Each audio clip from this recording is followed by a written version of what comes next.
Hey guys, Evacso here. Today I've got some world-class difficulty realistic sliders. I've got these for 10-minute halves for one set, and my other set are going to be 4 minutes to 6-minute halves. So I've got two slider settings. My first one I'm going to be showing is the 10-minute half slider sets, and then I'll be showing once I've shown you my sliders, I'll be showing the 4 to 6-minute half sliders. Starting off, world-class difficulty realistic sliders are so much more realistic than legendary difficulty. I think legendary difficulty is just not good enough this year because it's too difficult and it's too unrealistic.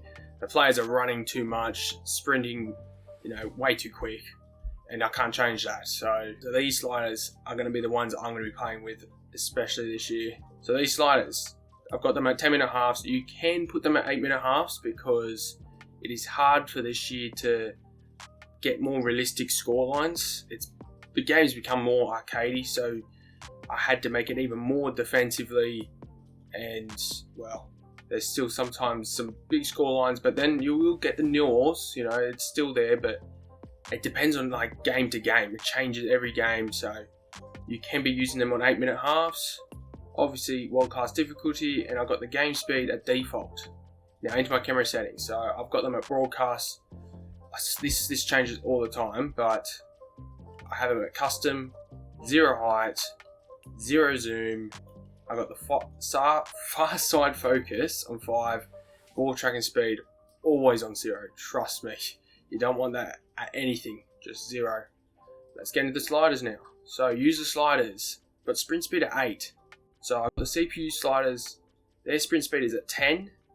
I don't usually change the sprint speed, but I think for this one, I want them to be less gameplay of where you just beat them by pace. You've got to make it realistic, and you don't always have the quicker players. So got the sprint speed at 8, trying to make it as difficult as possible because I'm going to be playing on world class difficulty.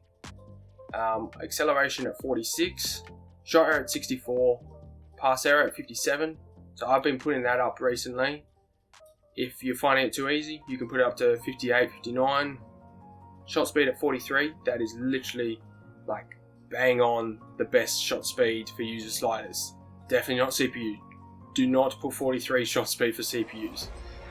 Pass speed at 44, so yeah, 43, 44 for these two, they're perfect. Injury frequency at 60, severity at 30, those two won't change all year.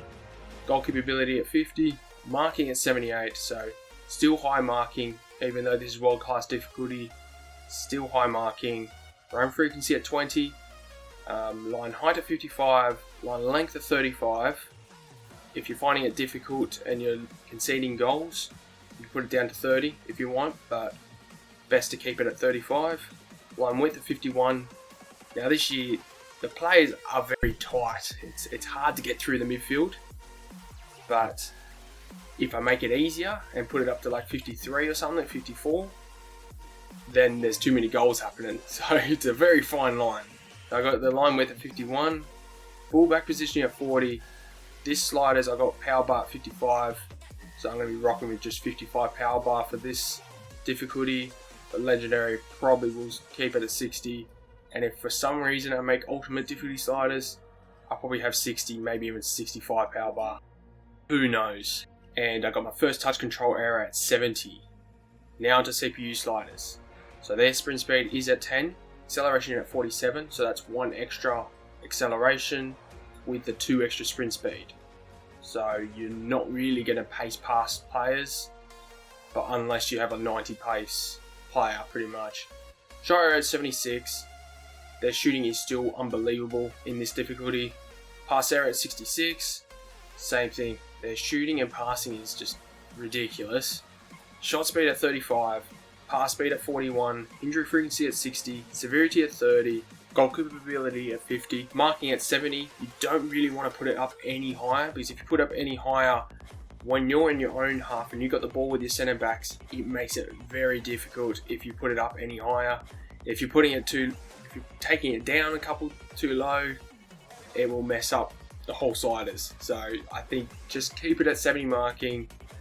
Run frequency at 20, line height at 55, line length at 36, line width at 51, fullback positioning at 40, and they've also got the first touch control error at 70. Now into the short game sliders. 12 seconds later. Alright, for the short game sliders. So I've got them at 5-minute halves, but you can also have it at 4 minutes, 6 minutes, even 7 minutes halves if you really want to. Obviously, world class difficulty and the same game speed default. Now I've got the same camera settings as well, so let's jump into the user sliders. Sprint speed, same at 8, but with acceleration up by 1 to 47. Well, the shot area at 60, pass area at 54, shot speed at 43, pass speed at 47, so I've increased that quite a lot.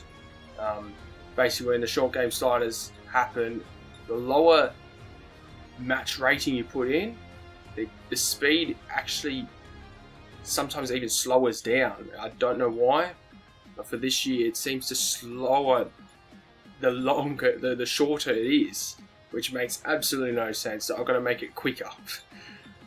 Injury frequency at 60, severity at 30, goal capability at 50, but the marking at 75. So like, yeah, that's very high, even though it's for short game sliders. Yeah, 75 marking. Yeah, pretty crazy.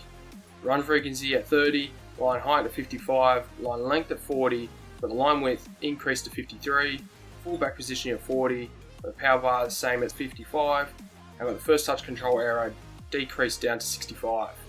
Into the CPU sliders. So their sprint speed is the same at 10, with the acceleration just an extra 1 as well. Shot error at 72, it might be very high for short game sliders, but not for this year. But the pass error at 62, shot speed at 35, so that is the same actually for the longer half sliders, which isn't, I usually increase it, but because the shooting's so good, I don't need to increase it. Pass speed at 42, injury frequency at 60, severity at 30, goal capability at 50, marking at 63, run frequency at 30, line height at 55, line length at 47, line width at 53, fullback positioning at 40, and I got the first touch control error at 70. So those are my 2 slider settings. Please put a comment down below once you've tried out these sliders. Just give me your opinion on anything, even if you just think, if you don't really know what some of these sliders settings do, I'm free to explain it. Anyways, thanks for watching. Please like and subscribe if you haven't, and I'll catch you guys later.